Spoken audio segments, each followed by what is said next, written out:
Hi, this is Scott Garibay, and today we're going to talk about Dungeons and Dragons, and we're going to talk about nobility, the noble background.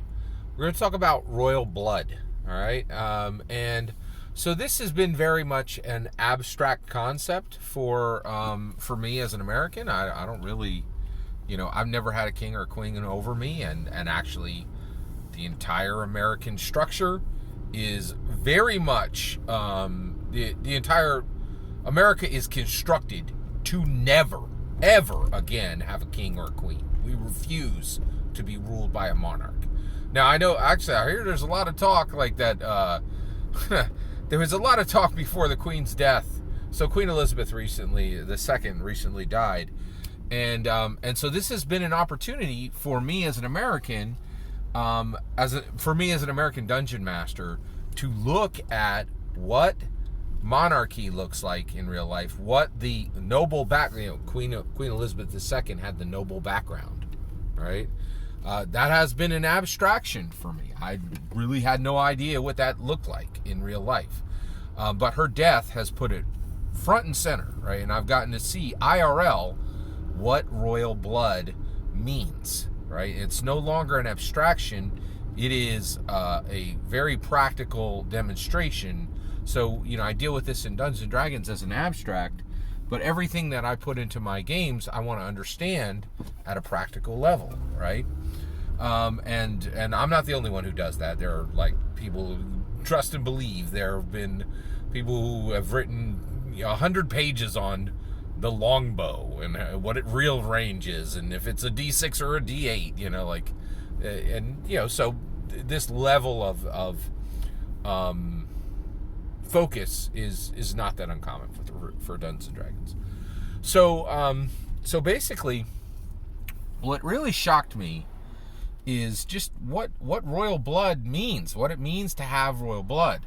I had no idea. So the best reporter in the world right now, the best anchorman in the world right now is John Dickerson.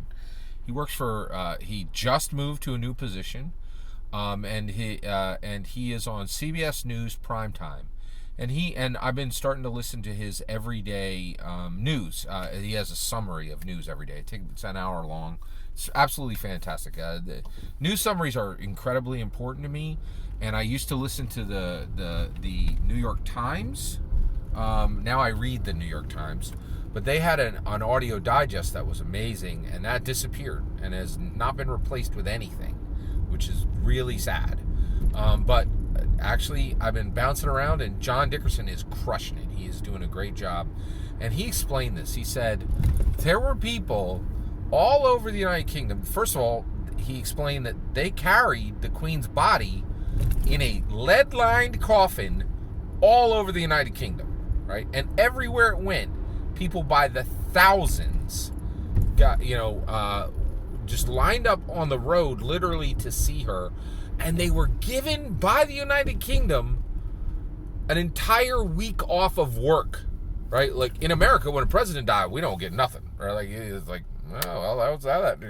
Oh well, and that's the reason why is they don't have royal blood, right?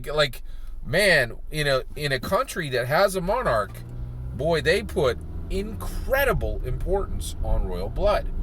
So much importance that, get this, her body would lie in state in different areas in the United Kingdom, and people would come out and spend 7 hours in line to stand next to the Queen, to get an audience with the Queen, right? And so they would stand 7 hours in line to stand in front of the Queen for 60 seconds. 60 seconds. 7 hours in line for 60 seconds. That explains a monarchy. That tells you what it means to be have royal blood. Right? I'll tell you right now, I don't stand in line 7 hours for anybody. I've never stood in line 7 hours for anyone. No one. Right? So for me, this is a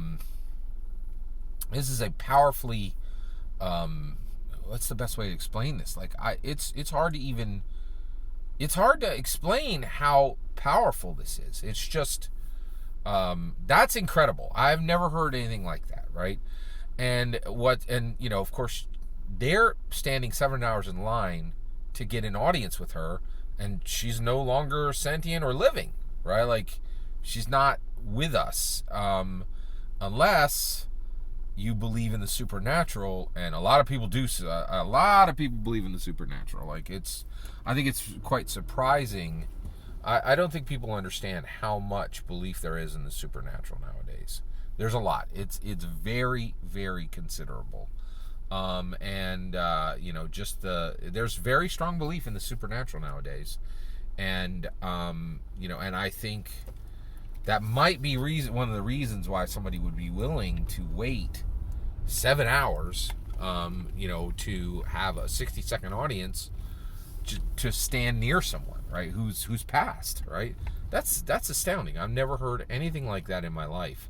But that, and I think one of the things is, when you put this into perspective, you start to understand, like, royal blood means a lot to people. Like, heritage and ancestry, these are very real concepts for people, and they invest an immense amount of respect, reverence, and so, one of the things is, like, when your adventurers roll up on a king or a queen, and they start just flibberty flabbing their mouths, still going to get pulled, right? Like, and that's one of the things is, like, you just can't, like, if you're going to be a dungeon master and you're going to put adventurers in front of a king or queen, they best show respect.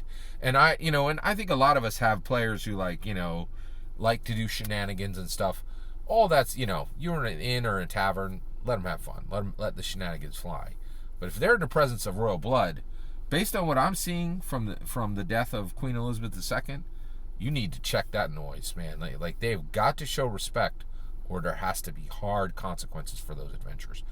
I mean, up to, like, harsh words to a royal, you gonna be 6 feet in the dirt, right? Like, for a player character, that's that, right? That's what I've learned, right? Just, like, the people don't play, and certainly those who, knights who have pledged themselves, they ain't gonna put up with that, right? So that's my opinion. What have you learned from the passing of Queen Elizabeth II that helps you understand monarchy, that helps you understand having royal blood, and what that means to the people of the kingdom or the queendom? I'd love to hear your thoughts. Let me know in the comments below. Please consider liking and subscribing, and have a wonderful millennium.